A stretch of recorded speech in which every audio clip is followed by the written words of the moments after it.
पायल एक टीचर थी।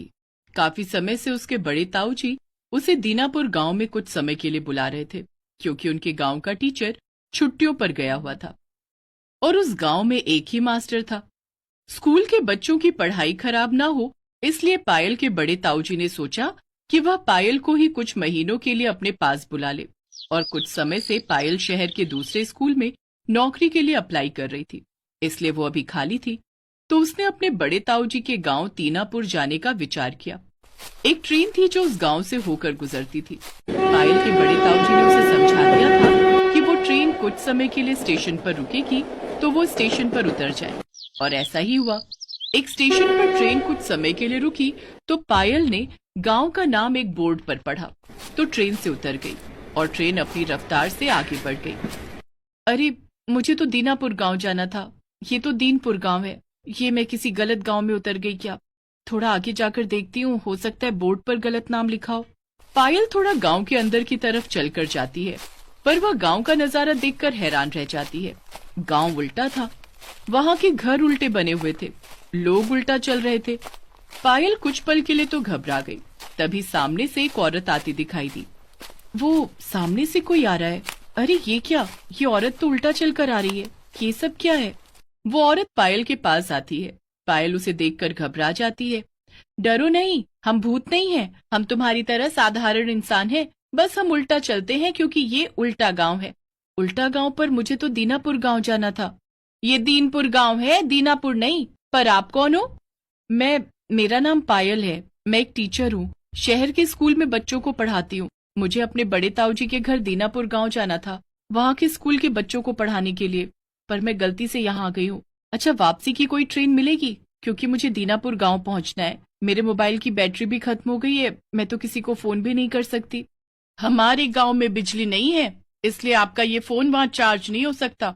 ऐसा नहीं है कि हमारे गांव में बिजली नहीं थी, हमारे गांव में बिजली थी, आपकी तरह ऐसा फोन मेरे पास भी था, पर कुछ समय पहले यहाँ पर सब कुछ बदल गया। आप मेरे साथ चलो, थोड़ी देर आराम करो, मैं आपको सब कुछ समझाऊंगी। वैसे भी इस गांव से गुजरने वाली ट्रेन 2 महीने में एक बार ही रुकती है। अब आपको 2 महीने का इंतजार करना पड़ेगा। तब तक आप हमारे गांव में रहो, आप बिल्कुल सुरक्षित हो, आपको चिंता की कोई बात नहीं है। हम आपको अपनी बेटी की तरह रखेंगे, चलो मेरे साथ चलो। पायल घबराती हुई उस औरत से बातें कर रही थी। कुछ देर बाद वो औरत पायल को अपने घर ले जाती है। रास्ते में पायल सब कुछ उल्टा देख रही थी, हर आदमी, औरत, बच्चे सब उल्टे। घर, सड़कों पर चलने वाले वाहन, पशु पक्षी, यहाँ तक कि सब कुछ, पेड़ पौधे वगैरह भी उल्टे थे। वो औरत और उसके परिवार वाले पायल की बहुत देखभाल करते हैं, उसके लिए खाने पीने का सामान लाते हैं। पायल को पता था कि अगले 2 महीने तक उसे यहीं रहना पड़ेगा, क्योंकि गांव में बिजली भी नहीं है कि वो अपना मोबाइल चार्ज करके किसी को बुला सके। माँ, हमारे स्कूल में कोई टीचर भी नहीं है। माँ, हम सभी बच्चों को टीचर से पढ़ना है, जो पिछले साल पढ़ाते थे उन्हें वापस बुला लो। क्या करे, हमारे तो बच्चों का भविष्य ही खराब हो रहा है। जब से उस जादूगरनी ने इस गांव पर जादू किया है, तब से ये गांव उल्टा हो गया है। हम सभी बहुत परेशान हैं, यहाँ तक कि बच्चों का स्कूल भी उल्टा है, इसी वजह से स्कूल की कक्षा भी उल्टी है। पर वो जादूगरनी कौन है जिसने इस गांव को उल्टा बना दिया? उसकी इस गांव से क्या दुश्मनी है? और वो जादूगरनी कहाँ है? वो जादूगरनी आज के कुछ साल पहले इस गांव में जमींदारनी थी। वो गांव वालों को बहुत तंग करती थी, उन पर बहुत जुल्म करती थी। उसने कुछ तंत्र विद्याएं सीखी और अपनी उम्र बढ़ाने के लिए इस गांव को उल्टा बना दिया।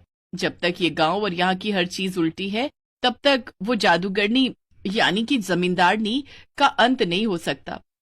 तो वो जादूगरनी कहाँ मिलेगी? वो तो अब 1 महीने बाद लौटेगी। वो एक गुफा में आराम के लिए चली जाती है। सोनू की माँ, हमारे लिए पायल एक भगवान का फरिश्ता बनकर आई है। तुम्हें याद है वो जमींदारनी जादूगरनी ने क्या कहा था? उसने कहा था कि उसने इस गांव को और यहाँ की हर चीज को इसीलिए उल्टा किया है ताकि उसकी उम्र और शक्तियां बढ़ जाएं। पर कोई सीधा आदमी उसके सामने आएगा तो उसकी सारी शक्तियां खत्म हो जाएंगी और वो जल जाएगी। अच्छा, तो ये बात है, मुझे उसका इंतजार करना पड़ेगा। उससे तो हम बाद में निपट लेंगे, पर अभी मैं क्या करूं? इतने समय तक मैं यहाँ क्या करूंगी? यहाँ आप सब तो उल्टे हो, बस एक अकेली मैं ही सीधी हूँ। पायल, तुम एक काम क्यों नहीं करती? जब तक यहाँ हो हमारे स्कूल के बच्चों को ही पढ़ा दो, क्योंकि तुम बता रही थी ना कि तुम एक टीचर हो। फिर जब वो जादूगरनी तुम्हारे सामने आएगी तो हम जानते हैं कि तुम उसे सजा देकर हमें इस परेशानी से दूर करोगी। ठीक है, मैं आपकी मदद जरूर करूंगी। आप मुझे स्कूल दिखा दो, मैं बच्चों को पढ़ाना शुरू कर देती हूँ। पायल कुछ गांव वालों के साथ स्कूल देखने जाती है।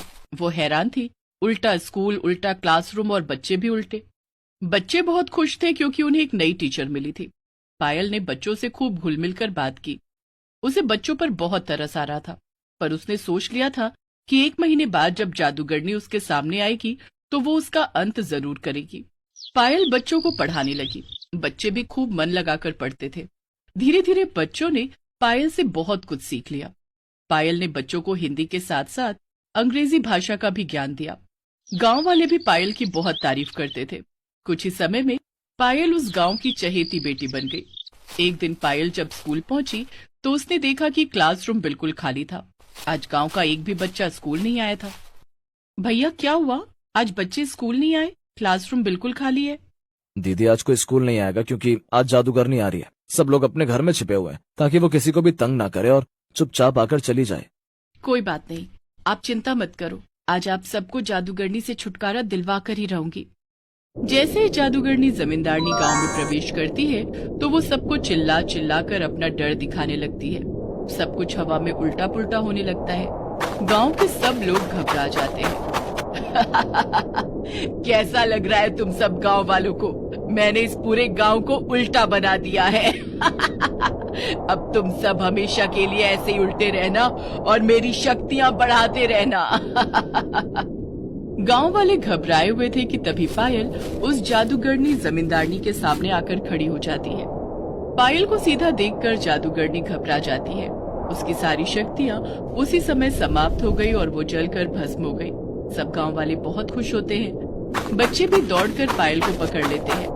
टीचर जी, अब हमें उल्टे क्लासरूम में नहीं पढ़ना पड़ेगा। अब हमारा क्लासरूम सीधा हो जाएगा। हाँ, क्योंकि अब हम भी सीधे खड़े हैं, उल्टे नहीं है। टीचर जी, हम खूब मन लगाकर पढ़ाई करेंगे। हाँ बच्चों, अब तुम सब खूब मन लगाकर पढ़ना। अब तुम्हें कोई परेशानी नहीं होगी। आज सब बहुत खुश थे क्योंकि पायल ने बुराई का अंत करके अच्छाई को जीत दिलाई थी।